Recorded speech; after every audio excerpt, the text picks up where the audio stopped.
there's some people that will play an instrument and they'll grow up and they'll study and they'll play. And after years of study, they become really, really good. And then there's other people that can just grab an instrument and play.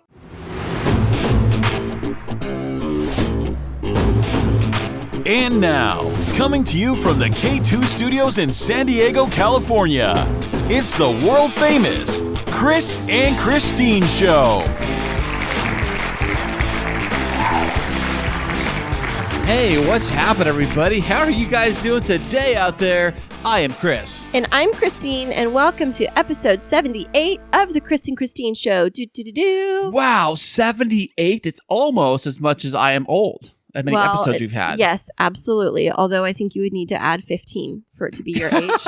Maybe. So how are you doing today, baby? It is Saturday. Yeah, I'm fine. I mean, I'm just like hanging in here. All three rascals are here, and you've been in a mood all day. So I have not. Yes, no, I have. No. Yes, you have. Okay, what are you talking about? Please explain. I'm not getting into it. You've been in a mood. It's the only mood I've been in. It's been in the weekend. Yes, the weekend is finally here. I am living for the weekend. No, you've been feisty ever since you woke up. That's the thing with you, honey, is you're like, I'm not in a mood. And I'm like, do you remember what happened 3 seconds ago, 10 seconds ago, 15 seconds ago? And here I am, like, wounded on the ground. Like, wounded? Yes. Over dramatic. No. I'm like wounded, like writhing in pain, emotional duress. And you're like, what? Can't you be a team player? Gosh. Well, babe, it is Saturday. So how has your week been so far this week? Any exciting news happen for you? Well, let me think of what happened this week. I wasn't prepared to answer this first. Gosh, you're just throwing me a curveball. Well, we had a really fun interview that we recorded from somebody that we're not going to mention because that's coming up in the next week or two. But it was a first for us in terms of this interview, and that was really exciting. The distance was amazing. Yeah, you're not supposed to say that. Oh, I'm sorry. Well, maybe it'll be a hot tease. So it was our first guest from across the pond, not just Canada, but far, far away. Like how many miles? Like almost 6,000 miles away. Yeah, I had to look it up. It was about 6,000 miles away from here. Yes. Which is crazy to think about. Yeah. But we pulled it off and it was spectacular. It was. And then the other thing that happened this week that was exciting is I set the date for my dissertation final defense, which is so exciting. The end is near. March 30th is the special day. And I was really hoping to be able to defend by my birthday, which is March 20th. But instead, what I'm going to, part of me felt kind of like a failure because... No, you're not a failure, babe. Let me explain. When I entered into this program 3 years ago, I had set that date of March 20th in my mind as being the date that I would defend my dissertation by because I wanted to be a doctor by the time I turned 40. And I turned 40 on March 20th. And, that kind of went out the window when I realized I still had to take one more course this semester like everybody else to finish out my program. So I'm not officially going to graduate until May and be a doctor by May. But then I was May of 2021, this year. Yeah, this May, just, like 2 months away-ish. Like 2.5 months or 2 months and a week away. But then I was like, well, at least I want to defend my dissertation. And I was totally on track until #COVID derailed me. COVID really derailed a lot of people with school and with their jobs, But mine was not just the COVID that people think of like the COVID shutdown. Mine was the actual illness of COVID. Slowed me down because I was so sick. And so, I was a little off track, but you know what? I rebounded. I rallied and I got everything up and running. And you all have been on this journey with me. But I'm so excited that my final 2 chapters are with my chair of my dissertation. And I'm hoping, crossing my fingers. She's supposed to review them today. I'm hoping that there'll just be some minor tweaks and then I can put the whole package together.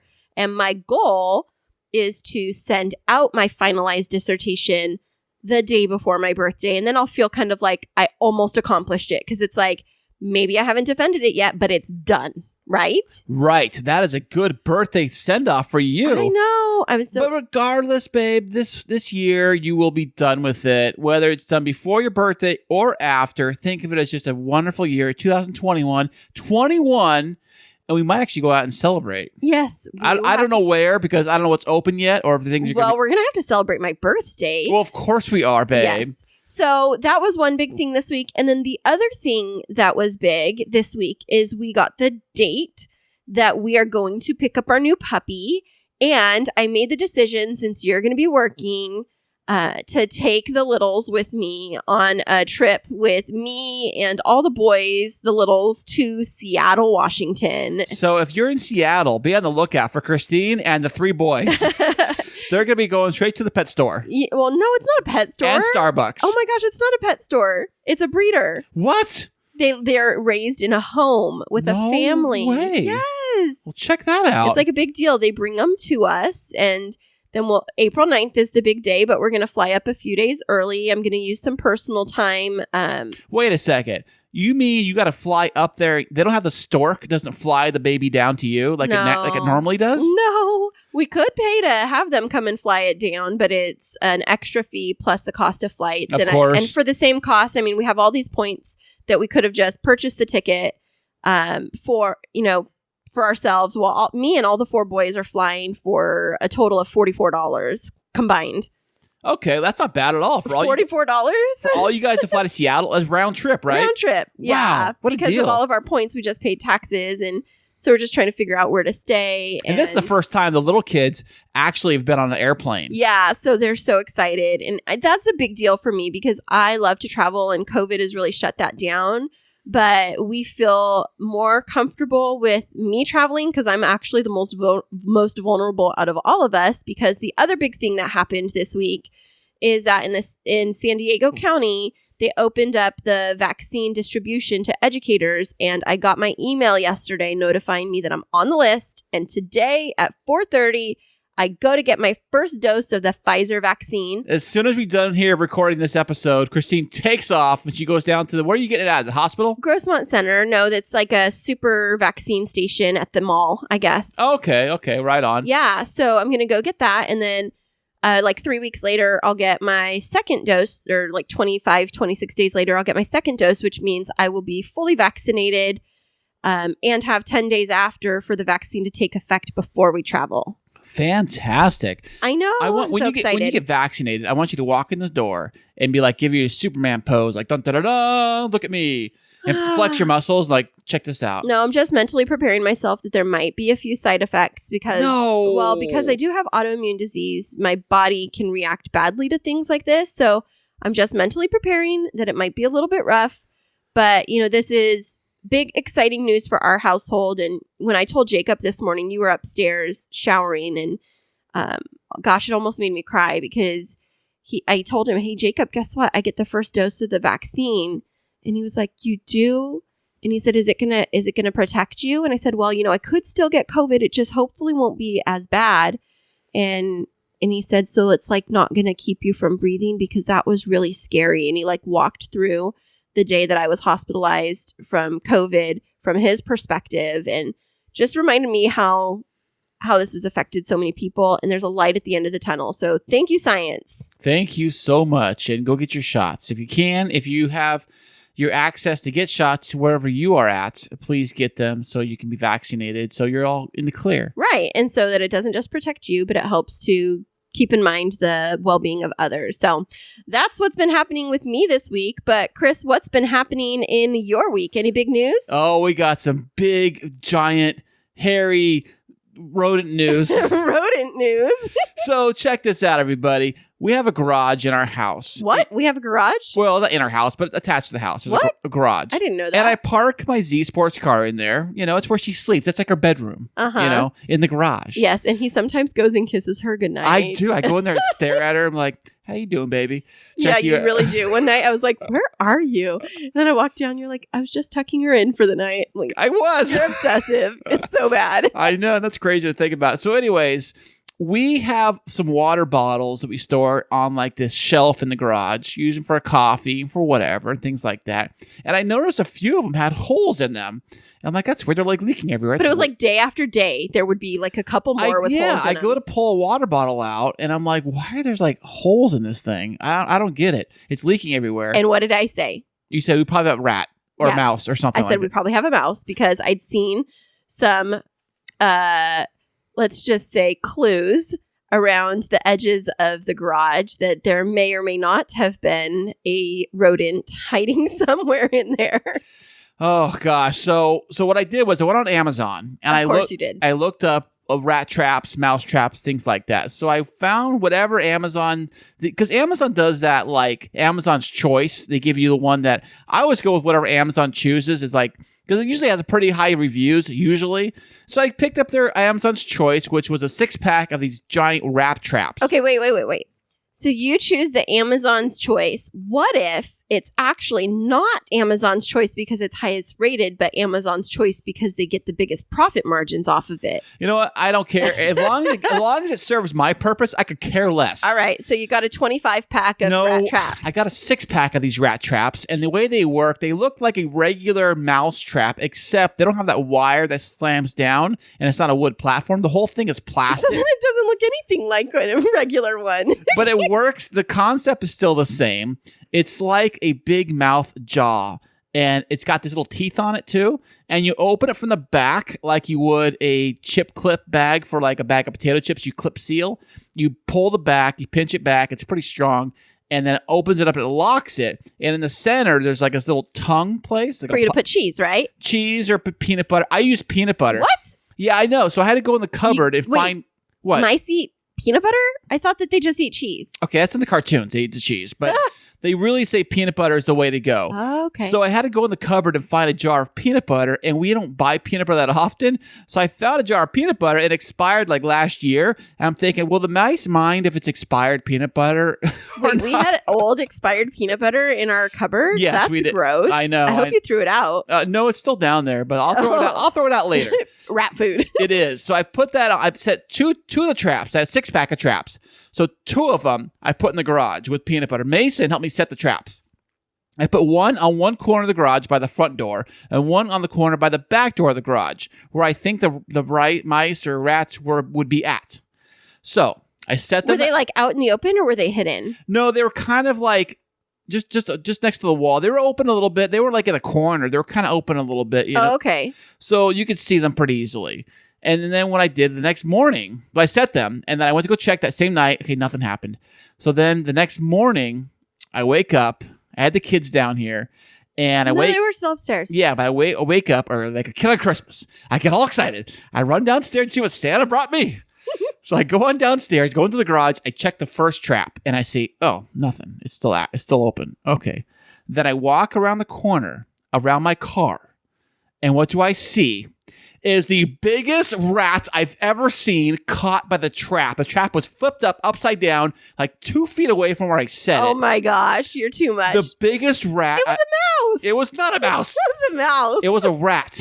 I thought it was a dog. It was so big. White and gray. It was a mouse. It was a massive rat. It did have a very long tail. It was a rat. But don't mice have long tails? I don't think so. Not like that. No. I don't know. You know, I think of rats. I think of like the gray, ugly ones that you see from the Teenage Mutant Ninja Turtle movies or from like New York subways. When I think of rats, that's what I think of as a rat. Well, let me tell you. But it was white. No, it was not like white. A little field mouse. No, it was not. You didn't even look at it. I did too, and I wouldn't go near it. So I run upstairs. I tell the kids, hey guys, guess what we caught? Guess what we caught? And Mason was so excited. Actually, step back. Before you came upstairs, the first thing that I hear, because I was still laying in bed for another minute, was, oh my gosh, it's as big as a dog. It was so big. So then I run upstairs, and then I grab Kristine. I hold Kristine's hand, because she thought the thing was going to bite her. I really thought it was going to bite me. So I walk around the car, and I show her the thing, and she's like, okay, whatever. But no, I wasn't like, okay, whatever. I was like, I don't want to touch it. I don't want to go near that thing. Like, what if it mysteriously like is like a snake where its head detaches and then it's just like able to still like move around while it was so gross. So then I grab the kids. I say, come on, kids, let's check this thing out. So they come down there and they're checking the thing. Ooh, cool. Look at that thing. We got that thing. And it was really big. It was decent size, but it was not the size of a dog. I would say, honestly, it was probably, the body was probably 6 to 7 inches long. And the tail was another 6. So it was probably a foot long. It was a foot. Yeah, it was. It was like 4-inch body. No, it was like 5, good 8.5 maybe. But it was so fat. Exactly what happens when men go fishing and they catch a fish. And it's like a minnow. And by the time they get back to shore, they're like, it was 17 feet long and I almost lost my life. The boat capsized. But it was Moby Dick. It was Moby Dick. But it was really big. And so I left it there half the day to show the other rats in the area. Say, hey, this is what you guys get. It's like, look, who's the boss now? I think I said that. I pointed around. Hey, you guys, see this? You guys get this when you guys come out. So what I did was I eventually took the poor rat and I dumped him in the trash can. Wait, did you touch it? No, the cool thing about these traps is that you open the back end of it away from the killing section. So you're not next to the killing section of the trap. Your But hand. you didn't just throw the mouse away inside of the trap? You kept the trap? That's gross. Yeah, I washed it off. It's good. No. It's all good. Did you wash it off with your hands? No, I used water. Oh my gosh, I think you got rabies. Well, I washed my hands too. I'm not stupid. Yeah, but still rabies. Okay, I did not touch the part the rat touched. Okay. That makes sense? No, it could live on surfaces. Maybe the rat spit on it. I think you have rabies now. Okay, well, when I get my COVID shot, I'll say, hey, can you give me a rabies shot too while you're at it? I just right over there. Just get that ball right there. That'll do. Pretty soon they're going to be like Cujo and you're going to be like drooling from your mouth. Okay, enough of that. So I killed the rat, and the second trap, I let it sit there open the whole rest of the week, and it did not trip. So I think we just had that one rat in the house or the garage. It wasn't in the house. Don't say it was in the house. Oh. I won't live here. So I hope that was a nasty, nasty looking critter. It was. And I'm so thankful that it was only the size of like a soda can. No, it was bigger than that. It was like it was the size of like a good, I don't know, sack of potatoes. Or maybe a potato. I don't know. You're too much. Well, thank you for taking care of that because it was really wreaking havoc in the garage. I was seeing little shreds of things. I would bring bags inside, especially after we had everything outside when we were getting the floors repaired. I'd seen some little clues that we had potentially a rodent out there. I was so nervous when the movers were going to bring everything back into the house that maybe it would come into the house. Oh, I didn't think about that. I didn't want to say it to you because you would have freaked out and you would have been like, we can't put anything in the garage. Cancel the floors, cancel everything. And so I kept that to myself because I know what to tell you and what not to freak you out. But I was so grateful that it was still out there. And I was really thankful that it only took that one day for you to catch it because... That was surprising, too, because the very same first day I put the trap out is the very first day I caught him. Yeah, and you put it right by the water bottles, which I think is smart because you really... you came back in 4 or 5 days in a row and you're like, why did another water bottle has these little pinholes in it? And after I'd seen those things, I was like, it's getting water. That little chunky thing found some food because we had a container of food in a bag that we forgot was out there from when my brother-in-law was down here and he got COVID while he was staying at he was supervising corrections kinds of stuff down here, and we had to clear out his hotel room, and we had a bag of food, and Kris had thought he threw it away, but he didn't, and there was all kinds of stuff, and we were like, that baby was fat. That little mouse, that little field mouse was very chubby when you got him. He was a rat. Had rat teeth and everything. My goodness. Evil eyes. He had red glowing eyes, like a demon. You actually looked at it, at its eyes that were inside of the rat trap? Oh, yeah. I kissed him and everything. No, I didn't. No. That's so disgusting. I threw him away. All right. Would it make you feel better if I validate that it was a rat? Yes. Okay. And how big are we going to agree that it was? A foot. I won't go that far. How about 10 inches total? Sounds good to me. All right. So we're in agreement. Even though this is exaggerating the facts slightly, it's not going to hurt anybody that it was a 10-inch rat. I should have taken a pic. I didn't think about this, taking a picture of it. Yep. See, that's what every guy says right after he throws the fish back. It was so big, it just broke my line. I couldn't take that out of the wild. I had to throw it back, and I forgot to snap a picture. I know. So I'm the only one that can validate it. So I will go along with a 10-inch rat. Thank you so much. From nose to tail. Okay. Thank you. You're welcome. So that has been a very exciting week around here. Kris, anything else that happened to you this week that you wanted to share? No, I don't think so. I think that pretty much was the biggest event of the week or the year, really. That was pretty exciting around the house. Well, speaking of exciting, we have an exciting guest coming up right after this who is a musician with some very unique musical talents, and he will be right on the show after this. Hey there, K2 crew. We love having you as our loyal listeners. To keep up to date with what's happening behind the scenes, check us out on social media. Yeah, you can find us on Instagram and Twitter. And don't forget to follow our Facebook page. Yeah, tag us in your favorite fun stories, and guess what? You might just end up on the show. Ooh. Today's episode is presented by Clark's. Clark's story began almost 200 years ago when Cyrus and James Clark made a slipper from sheepskin. Well, check that out. At the time, it was groundbreaking, a combination of innovation and craftsmanship that's remained at the heart of what Clark's does. From the very beginning, Clark's has always thought differently. Brilliant ideas are always what set Clark's apart. We are teaming up with Clark's and Podgo to bring you up to 30% off of selected items, including the iconic Clark's Desert Boot by going to podgo.co/Clarks. That's podgo.co/Clarks. And welcome back, everybody. Today we have another VIP guest on the show. He is a musician, an author, and a good buddy of our good buddy, Derek Duval. Welcome to the show, Chad Malone. Thank you very much for having me. I appreciate it. Hey, Chad. How you doing today, buddy? Pretty good, man. Just chilling on a Saturday. Aren't we all? The weekend. I'm living for the weekend. That's what I do. I know. Hell yeah. Yeah, I work Monday through Friday, and so the weekend is kind of when you get your downtime at the pub and also time to kind of focus on your own things, you know what I mean? So Yeah, we don't have very many pubs around here, although... We do, but they're all closed. Yeah, they are. Well, but you and I, Chris, we did have our first date at a pub. We so did, We that's do have right. that in common. Yeah, That's at an fantastic. Irish pub of all places. Yes, as it is. as it should be. Well, Chad, where in the world are you joining us from today? Tulsa, Oklahoma, Cherry Street. Oh, very nice. Wait, is Cherry is the name of the area town, or is that No, street? yeah, it's just it's if you're familiar with Tulsa at all, Cherry Street. I hate to use the word hip, but there's certain parts of town in Tulsa that you would want to go to if you were visiting, and Cherry Street is one of them.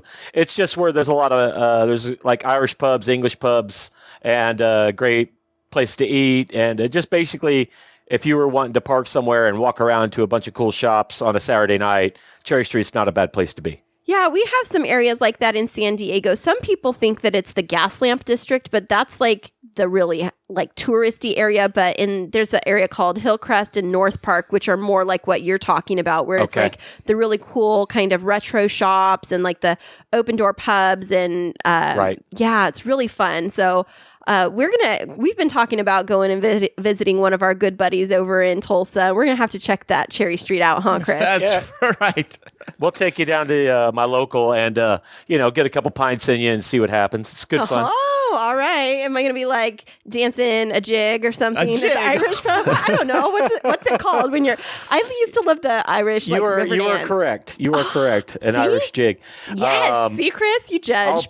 Yeah, we're more likely just to be slurring songs more like than trying to break a hip by dancing, I think. So, I love that. yeah, and I have not. I haven't been to San Diego in, gosh, probably 20 some odd years, and I don't really remember where it was because we were just on tour at the time. I remember enjoying it, but like being on tour, you see the one place you're playing and that's it. So I remember liking your town, but I couldn't tell you anything about it.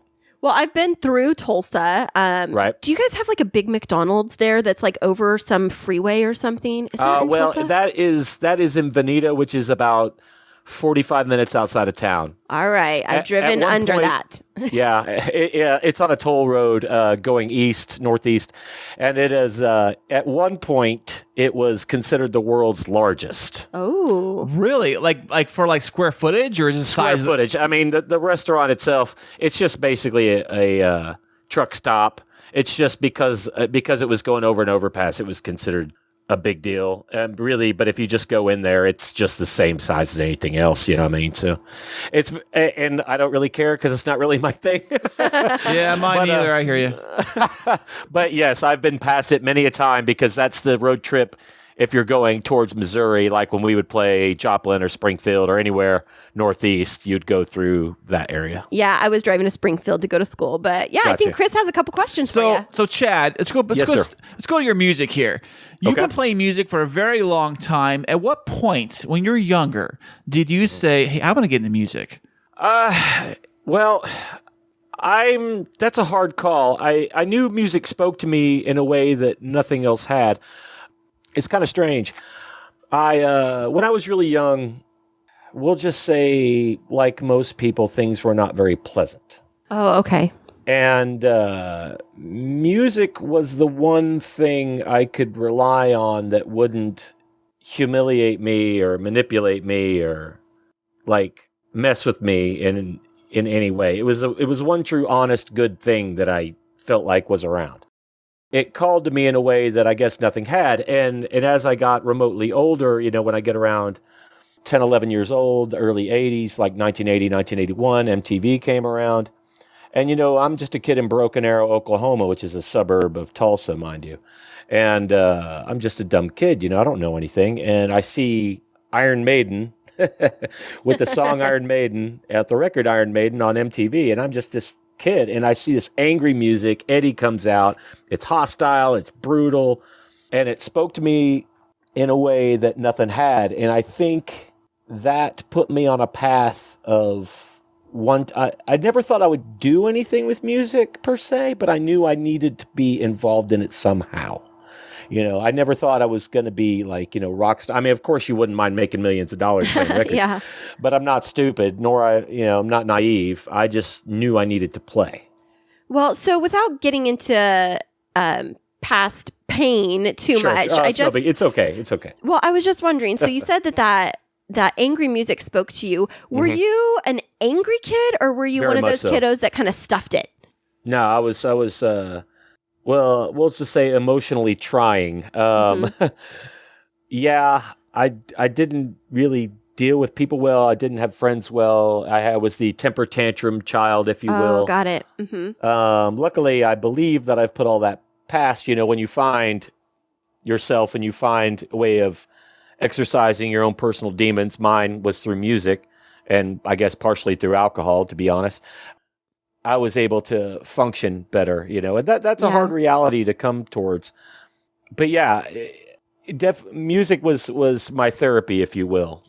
Yeah, it sounds like it because, from what you were saying, like this angry music, Sure. it almost seems like, well, okay, first of all, for me, like heavy metal and that kind of hard Right. music, I'm a very empathic person. And so like, I'm very like sensing and feeling, and you can ask Kris, like I'm a very sensitive creature. Like, Well, believe it or not, I feel I'm the same way, and that's why I love it. Oh, really? Tell us more.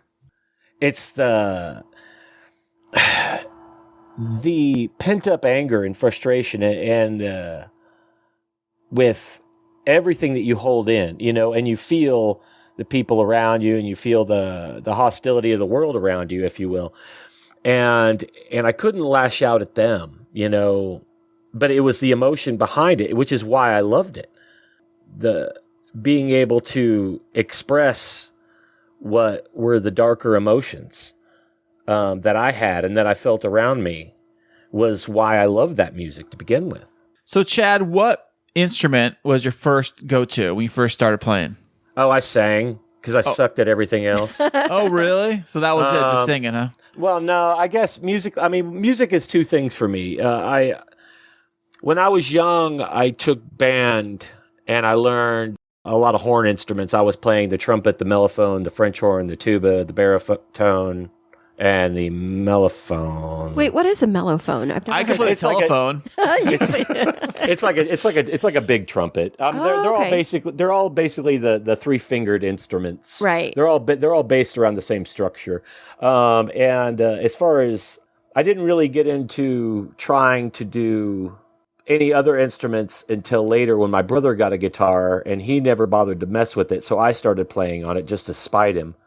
And so I was fascinated with that and I started picking on it. I never really got very good, but I can play enough notes. But what really got me was writing and lyrics. And I would just get obsessed with what the bands I loved were more than just bands. Like the things that they wrote were some sort of communication, not necessarily to me, but just to a world that I felt a part of. And so what I would do in school was I would go through the records I loved, like you take the Iron Maiden lyrics, and I would write from memory, like every song in order, lyrically, like record by record, and start over from the beginning if I got anything wrong. And it was weird obsession with me. And then I tried to start writing my own stuff after that and whatnot. So. Well, so you were doing that in school when you were younger? So it sounds like that would really line up well with like poetry. Because when I look at music lyrics, they seem to be a lot like poetry or kind of segmented stories. Yeah. So did you find that you were strong in the area of like poetry and stuff going through school? I felt like I started to. I took a poetry class in school, and it was, I mean, I have my own style and whatnot, but there's some people that will play an instrument and they'll grow up and they'll study and they'll play. And after years of study, they become really, really good. And then there's other people that can just grab an instrument and play. It's, they're naturals in one way or another. Yeah, it's that difference between being like born with the talent versus acquiring it as the expertise, right? And the way my mind thinks is poetry and writing and rhyme and meter and whatnot was always something that I could just do. And that just made sense to me. Whether or not I do it well is for, critics to discuss. But it was something I was always comfortable with. And I've even gotten criticized for in some of the metal bands I've been in. So you started playing some of that metal music? Yeah. Well, okay. The first band I was in was just a cover band in school. And I still laugh at the history of it because it's the only band I've ever been kicked out of because I couldn't sing. And, and a 15-year-old boy trying to sing Van Halen is probably not the wisest thing. Well, it's always fun. It's always fun to try that. Catastrophic is the word you're looking for. And plus I was getting into more aggressive music anyway, and I started getting into writing my own stuff and quit doing covers. And the more I focused on that, the more I came of the mindset that why would I waste my time learning your music when I can do my own? Oh, yeah. Right. Now, I have possibly the dumbest question ever been asked. Come on. All right. Well, you guys don't laugh at me too much. So I have heard of the term death metal and heavy metal. Right. I don't really know what constitutes metal music, if that's even a term, and then what the degrees are. Like, I don't know. Is there like is death metal like the hardest, and then there's like a light metal, like a tin or aluminum? Okay, if you're actually, it's a very legitimate question, especially for someone that doesn't listen to it. Right. Now, I guess the best way for me to explain it, as far as these two, if you're talking to a metal nerd, and you're kind of talking to a metal nerd, there are so many subgenres of metal.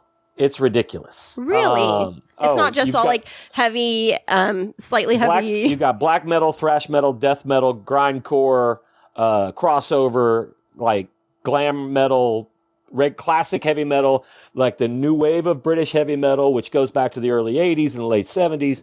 And but basically, if I was talking to someone that didn't listen to the music and I wanted to give a definition of, like, if you're asking me and we're just having a beer and you're going, well, what's death metal and what's heavy metal? Well, I would say, in the simplest of terms, heavy metal has much more melody. Heavy metal would be something like, you've heard stuff like Iron Maiden, Judas Priest, or even like Motley Crue's early stuff. That's really shoving in more than one genre together. But essentially, there's melody and there's songs. There's like discernible songs going in there, and singers generally sing. They'll sing proper melodies and whatnot. And then if you heard death metal, it's a lot more thunderous, a lot less melody. Like you'll hear, it's usually a lot faster and a lot more brutal sounding with more guttural vocals. Have you heard that vocal style that's just real, that is going to constitute much more of a death metal band. And it's also about what they're going to write about. Classic metal, like if you take classic metal like Iron Maiden, Judas Priest, you've got some bands that do like Dungeons and Dragons kind of lyrics, and then some bands that just do like just rock and roll kind of lyrics. Iron Maiden does kind of they take old history and poetry and write songs from stories like Edgar Allan Poe and whatnot. Oh, got it. Yeah. And then your Motley Crues and your like LA kind of bands are all the hair bands, right? Oh yeah, that's my day. But Right. you mentioned one, glam metal. So I was thinking that I think I know of who might be in that genre, and I'm I was sure actually you probably would. Yes, I was just listening to this song on the way home. Britney Spears, "Toxic." Oh my God. Well, she's like glam, and there's metal. Like you can hear like. Well, I have not heard that. I have heard that she actually was working with some like metal dudes on that particular record. So okay, I'm if you not do going listen to if you do listen to the song "Toxic," you'll understand why I'm saying that, because it's atypical from her regular style, and there's like these metal sounds. It's not like you don't hear the really heavy drums. Like my cousin has been a heavy metal drummer, band drummer from when I was really little, and he still does, and he's really, really talented, right? And like tours and stuff like that. But I was thinking, when you say metal, it makes me think of like maybe I'm wrong, but like the stringed instruments that are used, like the electric guitars and stuff, like the metal, like the I don't know, they're much more distorted, right? Is usually the case, but that's not always the case. Like I said, like some of the classic metal, there is a lot of melody in there. Basically, when you listen back to this podcast, or when we're all done, listen to two things. Listen to like Iron Maiden, maybe like Flight of Icarus, and then listen to the band Death, Pull the Plug. And you will be able to tell the difference between death metal and classic metal. Okay, awesome. So Chad, your current band is Larkin, right? I have four current bands, but two that are actually doing anything. Larkin and The Shame are my two that are actually active. I also was doing a metal band called Senior Fellows, but we've been on hiatus for a while, and I don't know if that's ever going to come out of hiatus. And I've been doing for 20 some odd years a band called The Kids Who Never Learned How to Color Inside of the Lines, which is just kind of fun cross-dressing punk rock. Nice. And we only play once every couple years, but we've never broken up. And we just kind of do it when we feel like it, if that makes sense. But the Shame and Larkin both have current records out. And actually, Larkin has rehearsal tonight because we've been asked to do some St. Patrick stuff that's outside, so we feel safer with the whole COVID nonsense. So we're going to rehearse tonight to get our set, because we play like 3.5, 4 hour sets when Larkin plays. So, wow. Speaking of sets, I don't know what it's like out there. But out here, with the whole COVID restrictions, no bands are allowed to play at all anywhere. Well, Oklahoma's a little backwards. Oh, really? Do you guys have actual, like, you can play in front of a crowd? Yes. No way. Yeah, all right, and it's not. That just sealed the deal. Kris, did you just? I thought I just saw you like clicking on your phone. Did you just buy a plane ticket? I just did. Brilliant. Well, yeah, it's not wise, and I have not gone to any shows. But the ones we've been asked to play, Arnie's, which is the big St. Patrick's, Arnie's Bar is a small little bar downtown. But every year they do a big block party for St. Patrick's. And for the last 20 years, we've headlined it. Larkin has. Although last year was the first year we didn't play, because last year was when everything shut down right around St. Patrick's Day. Yeah, it did. I remember that. Yeah, we have a Hoolie Fest out here, and Hoolie Fest shut down too. It's a big Irish festival that I've been to many, many times. And And that was BK, right? What do you mean BK? Before Kristine. Yes, right. Before Kristine. Yes. Now, Fair enough. when you go and you play these festivals, are you playing, and again, this might sound dumb, but is it like Irish type of music, which I'm not sure what that is, other than like what I've heard for Riverdance, or is it metal music? No, not the same. Not the same. This would be more folky. Basically, we play Irish folk. Well, I write about 70% of what we do, but I try to stick to the style of like the Dubliners or the Wolf Tones or some old Irish music, except we use electric bass and a full drum kit to give it more drive. So nice. It's not far removed from if you know who Shane MacGowan is in the Pogues. It's not far removed from that. Oh, okay, yeah, I've heard that. And but I write. We don't do that. We do some traditional songs, and Karen writes. Our fiddle player, she writes a few instrumentals, but most everything we do is stuff I've written. But like I said, I really tried to stick to traditional sounding melodies and traditional styles for Larkin. But it sounds like you have a lot of knowledge of Irish music. I don't think we asked. Do you are you connected to Ireland in any way, or do you I don't want to say fake it. That's going to sound abrasive, but how do you actually sound Irish when you're singing the folk music? Well, I mean, I've obsessed with it for years and years and years. So, I mean, you kind of get in the groove when you're playing it. I mean, I go to Ireland every other year. As far as family stuff, like the first time I went backpacking across the country back in 1998, and then I was on tour with a hardcore band, and we played there in Belfast and in Dublin and then every year I go back. Well, every other year I go back. But as far as my own family, I mean, our family, if you trace back the family name, is originally from there. But dude, I'm from Ohio. My dad's from Ohio. You know what I mean? I mean, where my mom, on the other hand, is an immigrant right off the boat. She's from Germany, though, right after World War II, and that's a bit complex. For the best way for me to explain it would be there's certain music that you like, and then there's certain music that just calls to you. And it's not like I was even looking for it. And I remember somebody played, I don't even remember who it was, some Irish music while I was around, and I just had to stop. You know what I mean? And it just spoke to me in a way. And I was completely straight edge at the time too. It wasn't about the drinking culture or anything like that. It was something about the melodies and the feel and the stories. And it just spoke to me in a way that became, I guess, a lifelong obsession in its own way. And then not long later, like I said, I started going and traveling there, and every time I go I'm hoping is the time I'll stay, but unfortunately it hasn't worked out that way. Speaking of the Irish music, every time I go to every festival, it's like an Irish festival. They always play that one song, and that one song they always play is that Whiskey in the Jar song. Do you guys cover it? We do a version that the Dubliners do. Okay. A lot of people that don't know Irish music, yes, they've heard Metallica do it. Yes. And Metallica is covering Thin Lizzy's version. Thin Lizzy was a rock. If you don't know, Thin Lizzy was a rock and roll band from you've heard a song or two of theirs. Trust me, from classic rock radio, you've heard it. But they were from Ireland, and that surprises people because their singer was black, guitar player. It's just surprising for a lot of people there. And I've been to Phil Lynott, and he's brilliant. And I've been to his statue in Dublin City, actually. And they're from Ireland, and they did a cover of the traditional song Whiskey in the Jar and made it Whiskey in the Jar, which is what Metallica covered. Right. So it's a cover of a cover almost. And wow. But we're old traditional fans of bands like the Dubliners and the Clancy Brothers and all that. And so we do the version that we learned. So if you hear us doing it, it's taking it further back. And we recorded it once, and we do it live because, I mean, hell, we're playing 3.5 hours. We're going to play some traditional songs, especially you get closer to the end of the night. Right.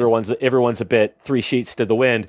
We're going to play songs, we're going to play Whiskey in the Jar. We're going to play Wild Rover. We're going to do Dirty Old Town. We're going to do ones. I love that one. Yeah. That everybody gets drunk and sing along. Well, that's not necessarily a traditional song. That was written by Ewan MacColl, who is Kirsty MacColl's father. And Kirsty MacColl sang with Shay McGowan on one of the Pogues records. She unfortunately died a few years ago in a boating accident. Man. I could go off on all this for a long time. That's okay. Well, Chad, I had a question for you Yes. Related to music, because you had talked about how music spoke to you and you kind of stopped. And I'm going to birdwalk. I promise I'm coming right back to this. But I'm not bothered. Go ahead. So in 4th grade, and my Kris this is his first time hearing this. So, interesting. Yeah, Brilliant. in 4th grade, I had to do a science project for the science fair. And I remember choosing a science project, and it was the effect of music on your heartbeat. And so I was testing out the hypothesis of does different rhythms of music impact the heart rate? And so I had to bring in all of the students from my class and play a couple of different types of music and test their pulse. And one of the things that I noticed is that when they listened to faster paced music or something that had a stronger drum line to it, a quicker drum line to it, that it did have an impact on their heart rate. So here's my question for you. I know, kind of birdwalk. When you listen to metal music is it soothing and calming for you, or does it give you like a dopamine rush where you have a bunch of energy? It's kind of both, I think. Interesting. There's definitely a comfort level to it that you feel at home almost, But yeah, I mean, the energy is part of it, but there's a comforting aspect to it. That's an interesting concept that you're talking about, though. I would be curious if the music, the beat related straight to the heartbeat, or it had to do with triggering the emotions and anxiety. Yeah, that's what I was just going to ask is like, if it was, because for you were talking about like connecting with the metal music and it being soothing. And I've seen like on TV shows where they have like the wild teenager who has to pump up their heavy metal music to be able to fall asleep because either they need like the background noise that they're used to with like chaos of being outside. And I could see how if you've been raised around, loud voices or like a louder environment, how it could be soothing for you as like you grow up. But I was just wondering. It could be like its own cocoon. Basically. I see music as the emotion and the lyrics are the story behind it, is the best way I can explain it.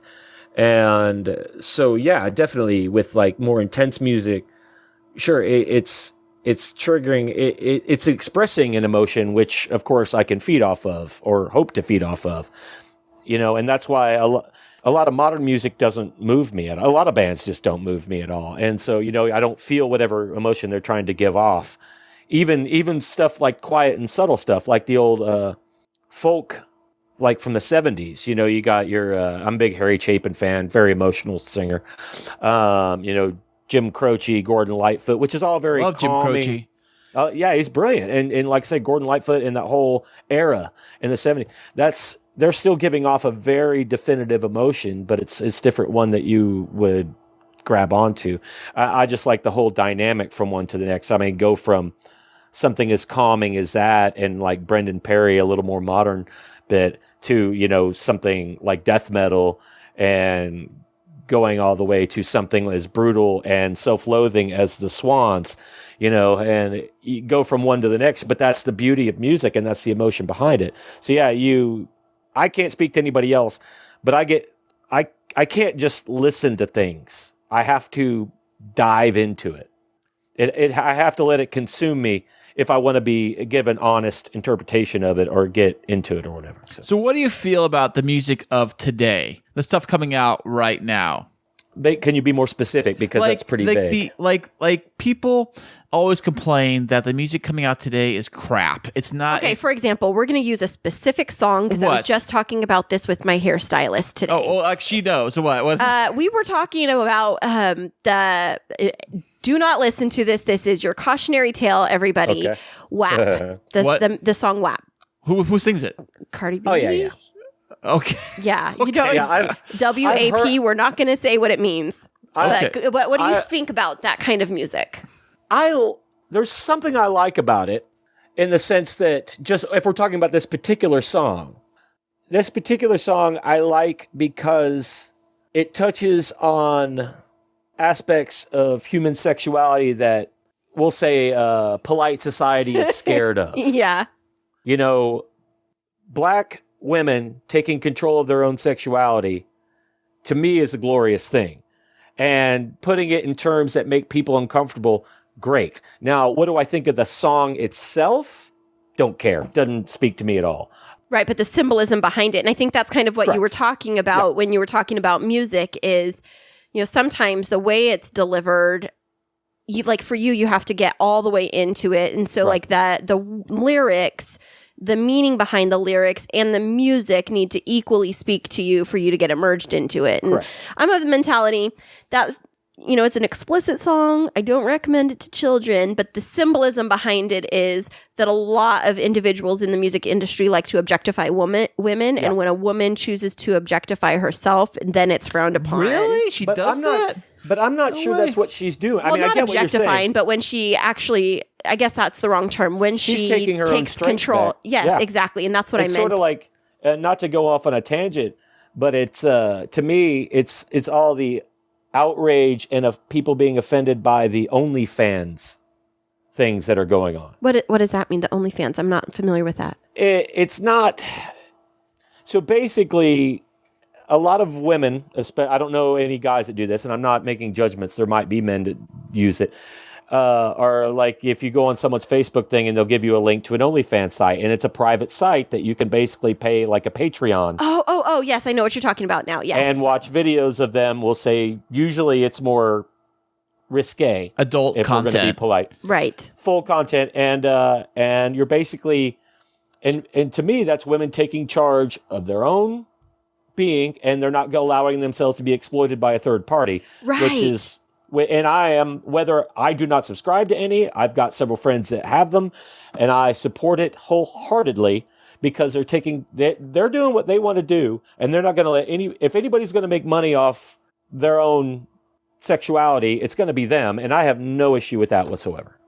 Chad, did you hear the story recently in the news of a lady from Northern California who was, I think she did not go to a Christian school, but her kids did. And I think one of the kids or the parents found out that she was doing this explicit fans only site. Yeah. Hear the story?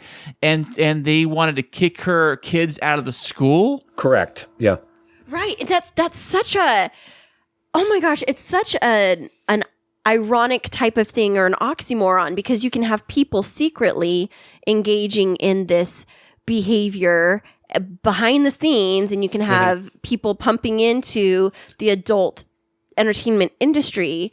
And I'm not saying this is my message. This is not Kristine saying ladies go out and do this, but if a woman was to choose to do it versus being trafficked, Right. like there's a slight edge on that. And so I think like going back to the song, like look at the conversation that it just provoked, like it's bringing brilliant. up a song like WAP and like what it stands for. And it's a woman taking control of, taking her power back versus allowing others to speak about women of her culture in a specific way. And it's the same kind of mentality. So when you're talking about really getting into music and it connecting with you, so much in our culture is driven by music and musical trends. And when you hear music that comes out in the midst of the civil rights movement, I think of the song We Will Overcome and like what it stands for, music becomes an anthem, and it can become like a person's life anthem. It can be the anthem of a movement, and it can be an anthem of a time frame or of a year.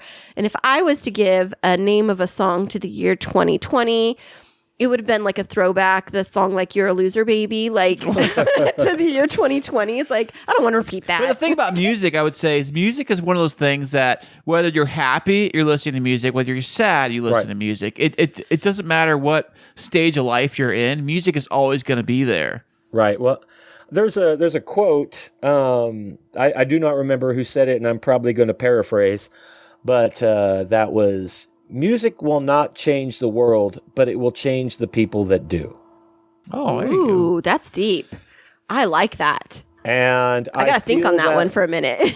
I feel that wholeheartedly, that it can unite all kinds of different people under, and granted, I mean, at its own thing, it's just a song, regardless of whatever song we're talking about. It could be WAP, it could be the Internationale, it could be anything, but that can bring people together in common purpose to accomplish, who knows, anything. I mean, the world's a big place and there's a lot of problems, so hopefully we can get started on some of that. Speaking of a lot of problems, Chad, I read in your bio here that it says at some point with your music, you got sued by a church?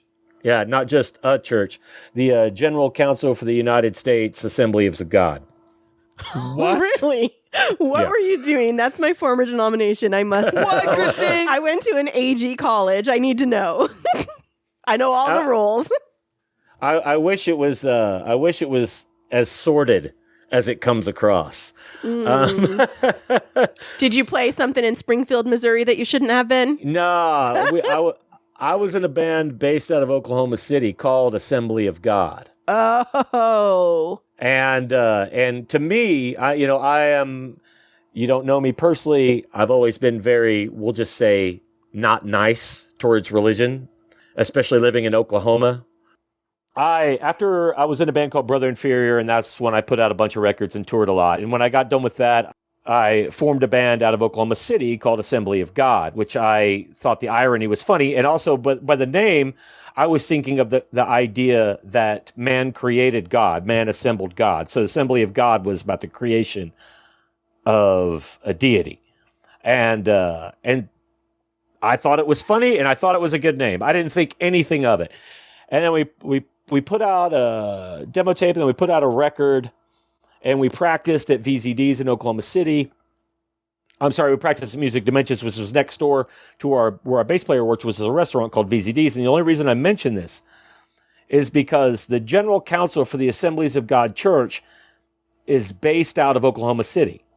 This I know. Mm-hmm. And they apparently were having lunch at VZD's and walked over next door to the record shop where we rehearsed. And it's just luck of the draw they saw our record. Oh, wow. And so trademark infringement. Oh, yeah. And definitely. I got a cease and desist letter. I played hide and seek from their lawyer for a while, trying to serve me a summons. Finally, she caught me, and No. Just goes to show you can't. Dude, you got to say he's in Mexico right now. I don't know where he Yeah, is. I know. It just goes to show you can't run from God. Yeah. Oh, Jesus. And or at least God's long arm of the law. And apparently, and what's funny is I talked to the lawyer. We wouldn't contest it. We refused to show up because I mean we don't have a leg to stand on. We certainly don't have church money. Especially non-taxed church money. So we knew us, the three of us in the band, and Felix, the record label, the guy that ran the record label, we all just denied, we refused to show. And so basically we're served with a cease and desist order on the record, which it wasn't selling much anyway. Who cares? Right. But it turned out we were breaking up anyway, not long after all that. We did play one or two more shows under the name, under a pseudonym. But yeah, and I still have my summons and the record, and I plan on, I was meant to frame them. I've got them put aside right now. But yes, I am the proud owner of a legitimately banned record.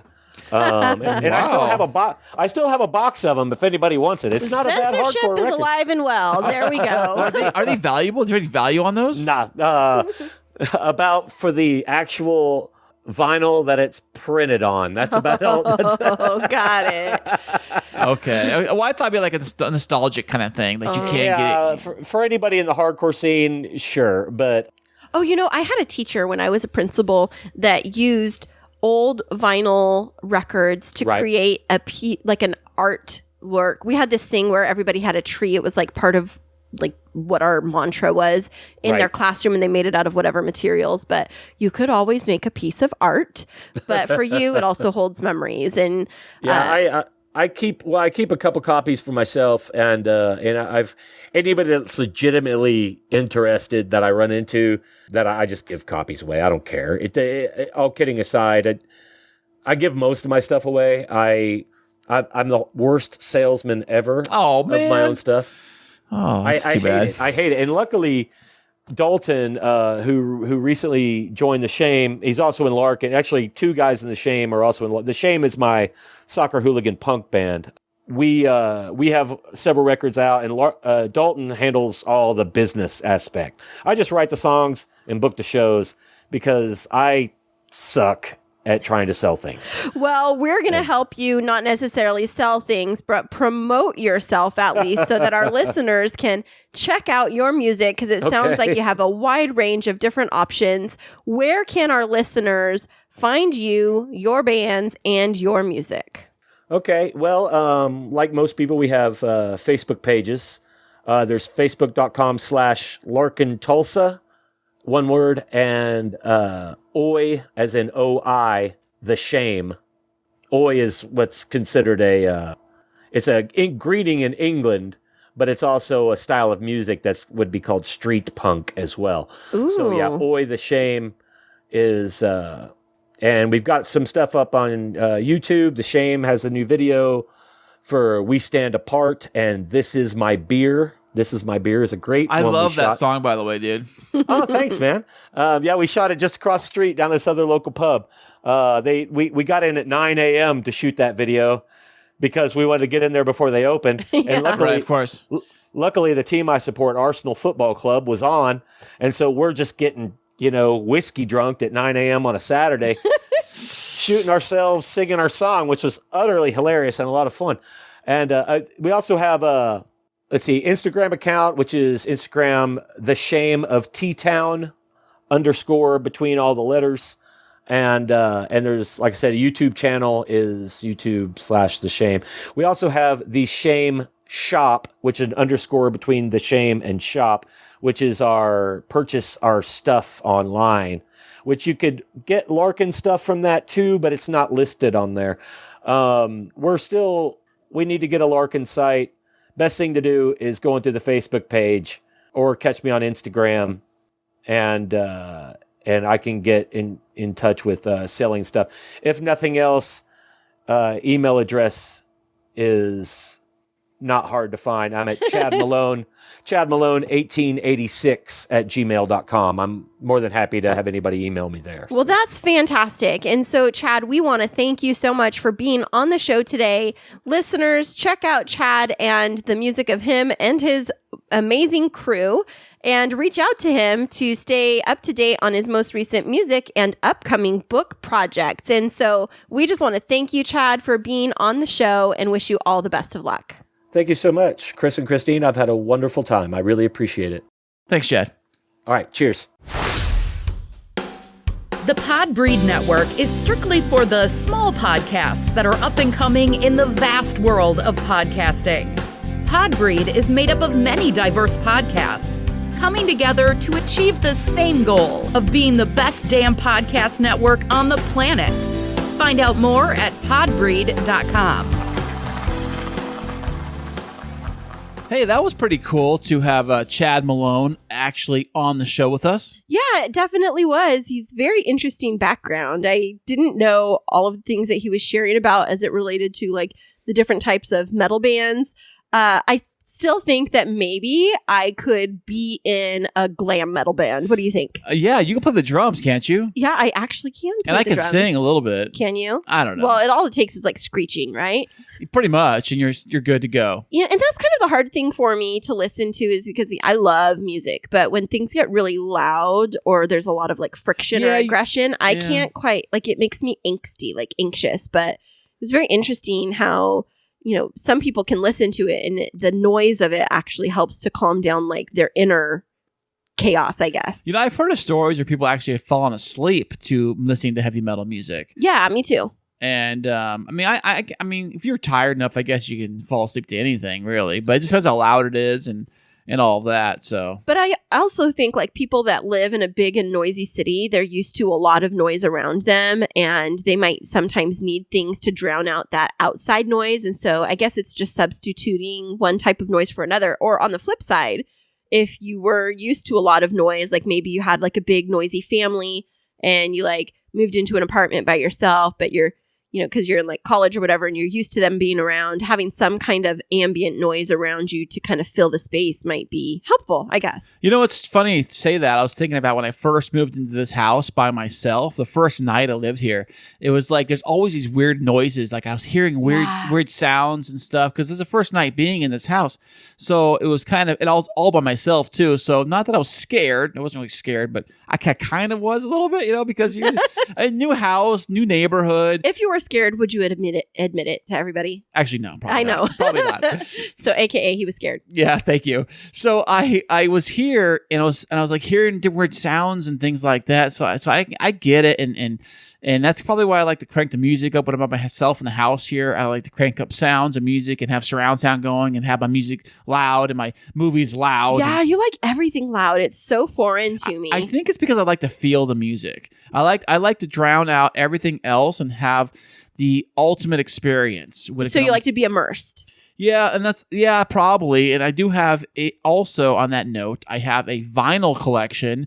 But can you really get into it in vinyl? Like, I think that more current music is easier to like feel the bass line and stuff in than like a vinyl. You can get almost anything you want on vinyl. I know, but does it have the same like quality of delivery of music? That's one thing I've always wondered. It depends on your system. I mean, some actual turntable systems can cost mucho dinero. We're talking like thousands of dollars for a good system. Mine is not that. Mine is just a basic, what I have, Audio-Technica turntable plugged into my surround sound receiver, which is sitting by my TV, which is, everything's connected into that. So everything is played. I have, what I have for speakers. I have, Klitzpitch, I think they're called speakers. What? Klitsch, I can't say it. Klitzpitch speaker system. I don't know. I don't know what that is. I thought you said a bad word there. I know. It's the speakers. It's kind of speakers I have for my surround sound. I don't know what they're. I can't say the name, but that's okay. Starts with a K. But my question was just about like sound quality and what the best form of like the best medium is to listen to music so you get the best quality. Is it like CDs, which I know are outdated? Is it vinyl? Is it just listening to something streaming from Apple Music? Because I've always wondered around like what optimizes the quality so that you get the best experience from the music. It's all subjective. The thing about vinyl, people love vinyl so much, is because it's very pure and raw. It's analog. It's a very raw form versus the digital. So what does that mean, analog? Because it's like the music is like, it's almost like it's etched into the little rings, right? Yes, exactly. You actually, if you take the record and you put the needle on the record and you physically turn the record with your finger, like spin it around the little turntable, and you get your ear close to the needle, you will hear the music. That's so cool. Right off the needle. But it doesn't give as much depth to the sound, does it? Because you said it's raw.